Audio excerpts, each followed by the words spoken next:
Pemirsa, dialog kembali kami lanjutkan. Mbak Tika, ini tanggal 8 Juni, 9 Juli nanti ada Pilpres seperti itu dalam waktu 1 bulan seperti ini. Seharusnya bagaimana kemudian memang memoles kampanye hitam, kampanye negatif ini menjadi sebuah justru amunisi untuk melaju lebih kencang bagi salah satu capres seperti itu?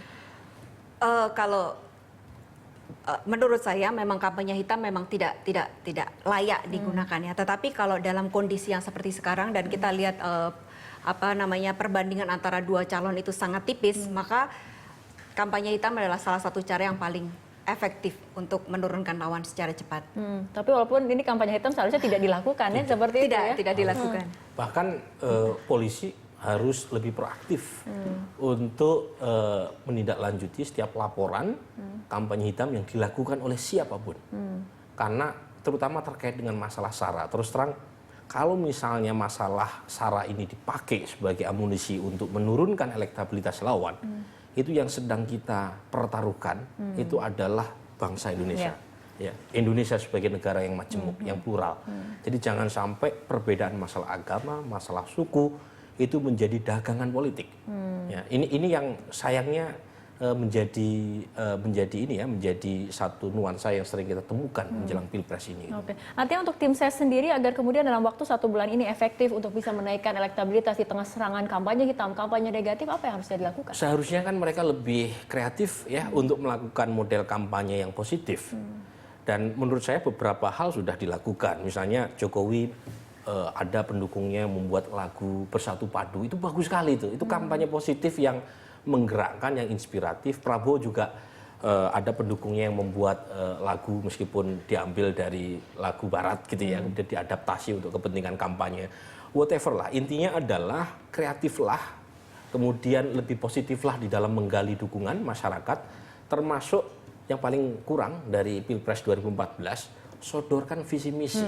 Jadi jangan hanya sekedar kampanye hitam, bukan hanya jangan lakukan kampanye hitam, tetapi yang paling penting adalah tawarkan janji-janji masa depan.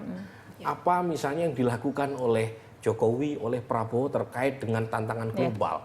Apa yang dilakukan masalah perikanan, kelautan, pangan. Itu kan banyak hal yang nggak kita elaborasi. Justru dan ini kita yang sangat kurang kemudian. Ini agamanya apa, ini sukunya apa, itu menurunkan dan kualitas. ini masing-masing kubu terseret pada kampanye hitam, bukan kemudian justru menyodorkan visi misi. Jadi yang ongkos yang mahal yang harus kita bayar di tengah maraknya kampanye hitam adalah minimnya sarana dan waktu kita untuk mengamati janji-janji masa depan yang ditawarkan oleh para capres. Fokusnya salah ya. Salah. Jadi kita bergeser ke wilayah yang menurut saya tidak sekedar menurunkan kualitas, tapi juga menghina kecerdasan publik kita. Tapi boleh menambahkan nggak, Mbak? Jadi kalau kita mau kampanye positif, itu ternyata yang ada di Twitter sangat kecil sekali gitu ya expose-nya.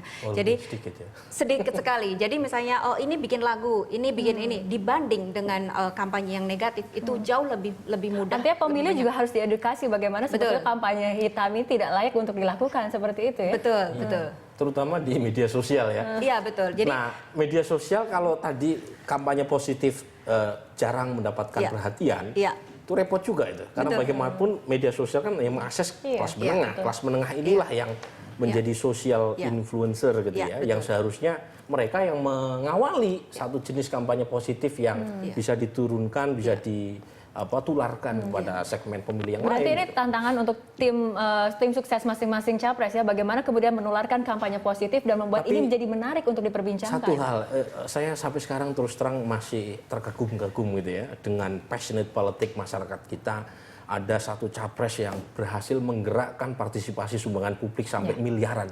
Itu artinya masyarakat kita itu menunggu satu jenis terobosan kampanye positif, dan kalau misalnya itu dilakukan dengan benar, dan masyarakat juga percaya siapa yang akan mereka dukung, mereka dengan rela. Kalau dalam pileg kemarin kan ada ratusan miliar gitu ya, yang dikeluarkan oleh para caleg untuk money politik gitu ya. Dengan asumsi taruhlah 3 miliar kali 6.600 sudah berapa miliar untuk money politik. Ini jangankan mereka menerima duit dari capres, mereka memberikan duit gitu. Itu artinya kita nggak pernah kita seharusnya nggak pernah kehabisan optimisme Iya. dan harapan. Kita harap memang kreativitas terus bermunculan untuk memunculkan kampanye-kampanye yang sifatnya positif, menawarkan visi dan juga misi ke depan. Dia bukan kemudian kampanye-kampanye hitam yang justru menjatuhkan lawan seperti itu. Dan kita harap pemilih juga cerdas membedakan mana kemudian kampanye hitam, kampanye negatif, dan kampanye yang positif dan juga Meskipun cerdas. ini Rara, meskipun kita harus kasih tahu ke pemirsa, Iya. berharap pilpres bersih dari kampanye hitam itu juga too good to be true gitu ya.